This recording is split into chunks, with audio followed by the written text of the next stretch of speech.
তো যারা কীর্তনের রস আস্বাদন করেছে বাবা, যারা এই কীর্তনের প্রেম সাগরে ডুবে গেছে, একমাত্র তারাই জানে এর মাঝে,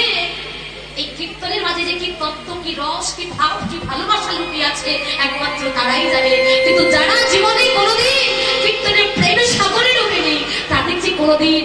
বলে বোঝানো যাবে না। আমি কেন, আমার বাবাও যদি আসে, সেও যে বলে বোঝাতে পারবে না। একমাত্র বুঝতে পারবে তারাই যারা কীর্তনের প্রেম সাগরে ডুবেছে, তারাই জানে এই কীর্তনের মাঝে কি রতন বস্তু লুকিয়ে আছে। একই কীর্তন সব জায়গায় হচ্ছে, একই পালা, একই লীলা, একই কথা, তাই না বাবা? এই যে কয়েকদিন আগে আমার দাদাদের এখানে কীর্তন করছে, একই কীর্তন তো সব জায়গায় হচ্ছে। আচ্ছা বাবা বলুন তো, এখানে অনেক ভক্তের বদল আমার পরিচিত আছে। গোষ্ঠলীলা যখন করেছিলাম তখন অনেক ভক্ত, খুব পরিচিত ভক্ত ছিল, কাছের ভক্ত ছিল। তাহলে তো একই জায়গায় বারবার যাচ্ছে, একই কীর্তন শুনছে, একই কথা, একই পথ পদাবলী, সবকিছু একই। কিন্তু তারপর কেন বারবার ছুটে আসে? তাদের মনে তো একবার হতো যে একই কথা বারবার আর কি শুনবো, কিন্তু না গো, এই কথাটাই এমনই কথা, যতবার শুনবে ততবার শোনার জন্য স্পৃহা দেবে। হরি কথা, কৃষ্ণ কথা, মধুর কথা, এমনই কথা, এই কথা যতবার আস্বাদন করবে ততবার আস্বাদন করা সহজ। একবারও মনে হয় না যে না এই কথার আস্বাদন করবো না, একবারও মনে হয় না যে না এই কথার আমি শুনবো না। এই কথাটি এমন কথা বলা, তাই যে এটা আমি আর বলি আপনাকে বোঝাতে পারবো। যদি একবার প্রেমের সাগরে ডুবতে পারে, কিঞ্চিত পরিমাণ প্রেম ভক্তি সঞ্চয় করে যদি নামের প্রেম সাগরে ডোবা যায়, তবে বুঝতে পারবেন কীর্তনের মাঝে কি রস লুকিয়ে আছে। তাই রাধানি বলেছিল, বধূ আমরা যে তোমাকে কি বস্তু দিয়ে ডাকি, এটা যে তোমায় বলে বোঝাতে পারবো না বধূ। যদি তুমি বুঝতে চাও তবে ওই ভগবানের আসন থেকে নয় বধূ, যদি বুঝতে চাও ভগবানের আসনটা ছেড়ে দিয়ে তোমায় যে ভক্ত শাস্তে হবে। আমি ভক্ত সেজে যদি কোন নিষ্কিঞ্চন বৈষ্ণবী চরণধুলি অঙ্গিলে মনে করতে পারো, তবেই হয়তো তুমি বুঝতে পারবে, এর আগে তুমি বুঝতে পারো। গোবিন্দ আমার রাধারানীর কথা শুনে নিজেকে কি ভক্ত সাজলেন বাবা। এখন ভক্ত সেজে মনে মনে ভাবছে, বৃন্দাবনে তো এত হাজার হাজার নিষ্কিঞ্চন ভক্ত ছিল না, খুঁজতে খুঁজতে একজনকে পেলে রেখে, সেই হলো প্রেমময়ী শ্রীমতী রাধা ঠাকুরানী। এখন রাধারানীর চরণধুলি অঙ্গিলে মনে মনে যে কৃষ্ণ কালো ছিল, সেই কৃষ্ণ পরিষ্কার হয়ে গেল, যে কৃষ্ণ বাঁকা ছিল সোজা হয়ে গেল, যিনি চোর ছিল তিনি সাধু হয়ে গেল। গোবিন্দ আমার মনে মনে ভাবছে, রাধে একজন ভক্তের চরণধুলি অঙ্গে লেপনে করিলে যদি এত পরিবর্তন হওয়া যায়, না জানি নদিয়ার মাঝে গিয়ে হাজার হাজার ভক্তের চরণধুলি অঙ্গে লেপনে করলে আমার কতটা পরিবর্তন হবে।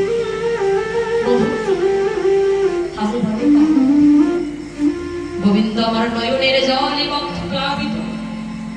বললেন রাধে গো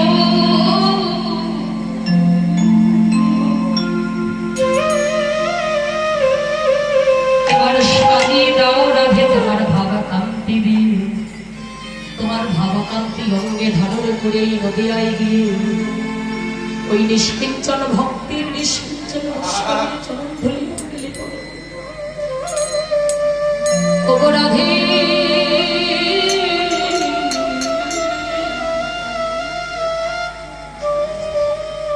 তুমি যেন কোনদিনে চরণ ছাড়া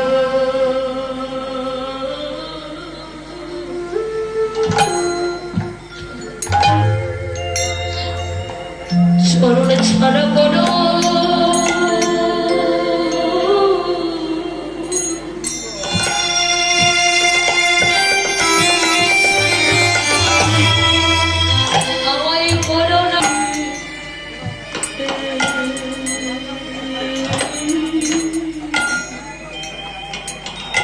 রাধে গো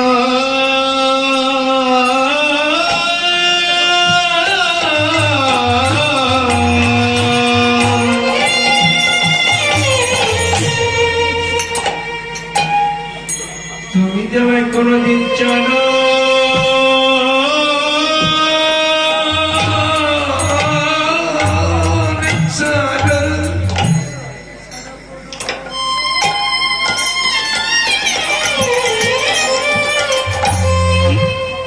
চরণ চরণে করো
তোমার ছোড়ো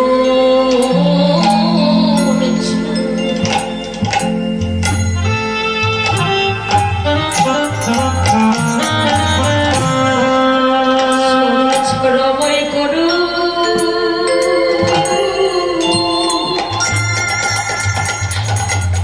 আমায় করো রহে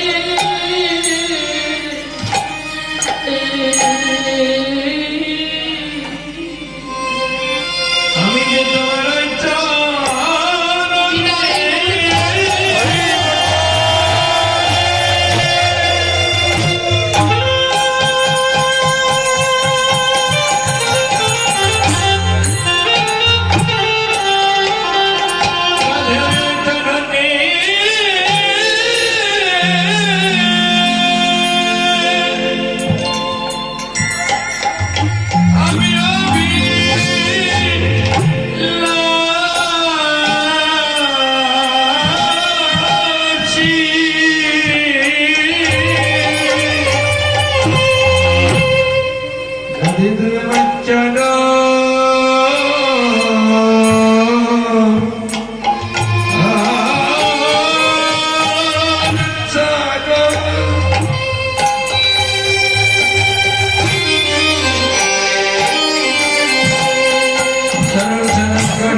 সাজিয়ে দাও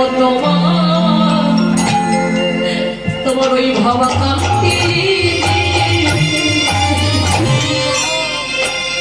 ওই চরণে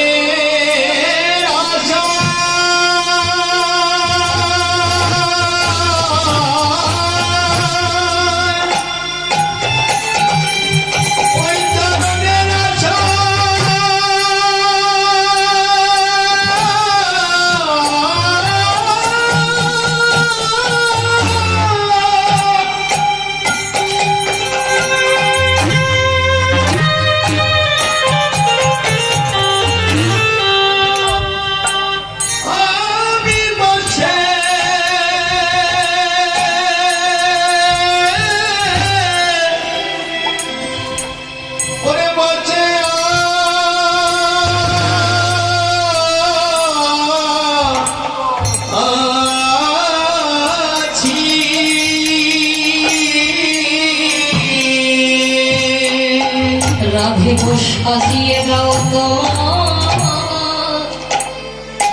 তোমার ওই ভাবা কাপ্তি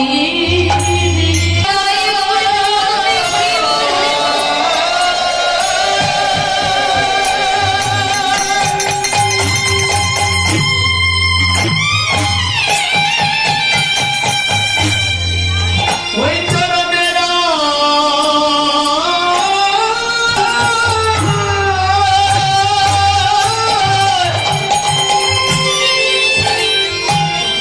এ পথে বসে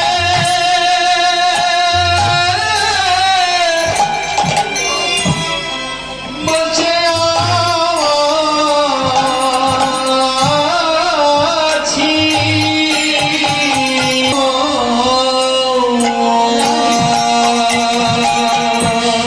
জন্ম নয় প্রতি জন্ম তুমি আমায় চরণ ছাড়া শুধু এক জন্ম নয় রাধে প্রতি জন্ম জন্মান্তরের মতো ওই চরণে যেন আমার পথে থাকে একবার কৃপা করে তুমি তোমার ভাব কাঁপতে দিয়ে আমায় সাজিয়ে দাও কেননা শুধুমাত্র একজন নিষ্কিঞ্চন বৈষ্ণবের চরণ ধরে অঙ্গে ধারণে করে যদি এতটা পরিবর্তন হওয়া যায় আর কেন বৃন্দাবনে এত নিষ্কিঞ্চন বৈষ্ণবরে ফিরে এনে নদিয়া নবদ্বীপের মাটিতে হাজার হাজার নিষ্কিঞ্চন বৈষ্ণব ছিল সেই বৈষ্ণবের চরণ ধরে অঙ্গে লেপন করে না জানি কতটা পরিবর্তন হবে তাই রাধে ওই চরণে যেন আমার থাকে মতি চরণ ছাড়া যেন করো না বাবা আপনি চিনি কিনা ভগবান সেই ভগবান যদি ভক্তের চরণ ধরে অঙ্গে লেপনে করে নিজের পরিবর্তন ঘটাতে পারে আর আমরা সাথে দুর্লভ মানব করে জগৎ পেয়ে কত বহু সাধনা করে কোনো না কোনো জন্মের স্বীকৃতির ফলে কোনো না কোনো জন্মের কাম কামনা বাসনার ফলে আজকে একটি রজনীর জন্য পেয়েছি এত সুন্দর একটি ভক্তের বাজার এত সুন্দর একটি বৈষ্ণবের বাজার আর সেই ভক্তের বাজারে এসে সেই বৈষ্ণবের বাজারে এসে সকলে অহংকারের আসনে বসে রইল আজ করবো না কাল করবো বলে হেরায় হেরায় খেলায় খেলায় এই সময়টা কাটিয়ে দিলাম একবারও কোনো ভক্তের চরণ ধরে অঙ্গে লেপনে করলাম না একবারও এক ভক্তকে হৃদয়ে জড়িয়ে ধরলাম না কেন মনে করলাম এটা তো আমার দাদা ভাবছি এটা তো আমার বৌদি মনে এটা আমার কাকে মনে এটা আমার জেঠি মনে কিন্তু বাবা ভক্তের হৃদয়ে কৃষ্ণের শত করিস্তা ভগবান ভক্তের মাঝে বিরাজ করে যাকে হেলায় বলে তুমি ছেড়ে চলে গেলে না জানি আমার পরমাত্মার ভগবান তার মাঝে একটু শব্দ বেশি থাকতে পারে তাই হেলাই যেন করো না হেলাই না করে যাকে পাবে তার চরণে একবার উঁচু মাথাটাকে তুমি নিচু করে যাও এতে গৌর গোবিন্দের কৃপা হলে হতে পারে